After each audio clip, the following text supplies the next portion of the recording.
My name is Elias Carter, and for most of my life, people thought I was just another quiet guy who got lucky in tech. What they never knew was that I grew up inside a world most people only see in movies. My childhood home sat on a private cliff outside San Diego, overlooking the Pacific. A glass and stone estate stretching over 20,000 square feet, with a private elevator, an underground garage, and a terrace so wide it looked like it could hold the sky. The house was valued at nearly $70 million, but to my father it was never about the price. My father, Richard Carter, was a civil engineer who built infrastructure projects across 3 countries: bridges, tunnels, entire urban layouts. But the house on the cliff? That was the only project he ever called personal. He spent 12 years designing it, not hiring architects, not outsourcing. He sketched every corner himself. He once told me, "A building can hold people, but only intention can hold a family." My mother, Laura, was the opposite of what people expect from a wealthy woman. She taught ethics and social psychology at a public university. She drove the same car for 14 years. She wore no jewelry except a simple silver ring, and she believed money should be invisible. When I was 10, I once asked her why we never traveled first class even though we could.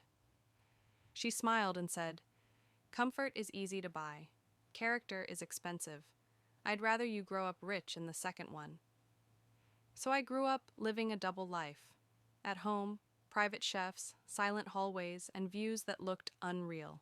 Outside, public school, secondhand clothes, and taking the bus with everyone else. My parents made one rule very clear: never tell anyone where you live. Let people meet you, not your assets, my father used to say. And for years, it worked. Until I learned that hiding wealth doesn't protect you from being targeted, it just delays it. The first time I understood this was when I was 14. I had a best friend named Marcus. We bonded over video games, skateboarding, and bad grades in math. One day, I invited him over to study. I told him my parents were strict and didn't like guests, but he insisted. When the car dropped us at the cliff gate, his face changed. He didn't say anything, just stared. The house elevator doors opened. The ocean reflected on the marble floors. The silence felt heavy. Marcus whispered, "Bro? What the hell?" After that day, everything shifted. He started asking for things. Subtle at first, borrowing money, asking me to buy games, then shoes, then a phone. When I said no, he laughed and said, "Come on, man, you live in a palace." Within a month, rumors spread in school that I was a spoiled rich kid pretending to be normal. People I had never spoken to started asking for favors. Teachers treated me differently. Friends stopped inviting me out unless I was paying. My father noticed. One night, he took me to the edge of the cliff, where the waves crashed far below, and said, "Elias, some people don't want friendship. They want access. Learn the difference early. It'll save you decades." I didn't fully understand then. I do now. Fast forward 20 years. I was 36, working as a cybersecurity consultant in New York. My parents had both passed away. The house on the cliff was legally mine, along with several properties and investment accounts I rarely even checked. I lived in a small apartment, 1 bedroom, no luxury, no signs. That's where I met her. Her name was Lena. We met in a co-working cafe. She was a freelance UX designer, always stressed, always smiling. She thought I was just another tech guy with too much coffee and not enough sleep, which was perfect. Our first dates were simple: walks, street food, long conversations about life. She never asked what I owned, never Googled me, never tried to impress me. For the first time in my life, I felt seen as just Elias, not a last name, not a balance sheet. After 2 years, I proposed. We had a small wedding in Vermont. No luxury, no media, no big guests, just people who mattered.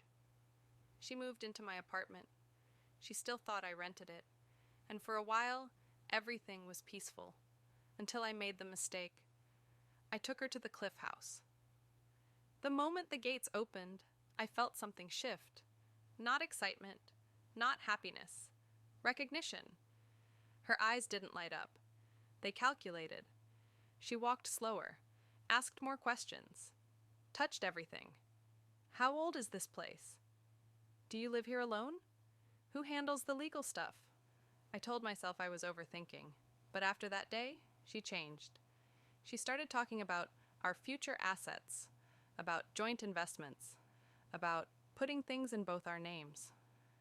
One night, casually, she said, "So technically, this house is yours, right? Like legally?" I looked at her and replied calmly, "Yes, it's inherited, personal property." She smiled, but it wasn't the same smile. 3 months later, I got a call from my family attorney. "Elias, someone attempted to file a partial ownership request for your San Diego property." My heart stopped. "What?" "They used a marriage-based asset claim. It was rejected, but I thought you should know."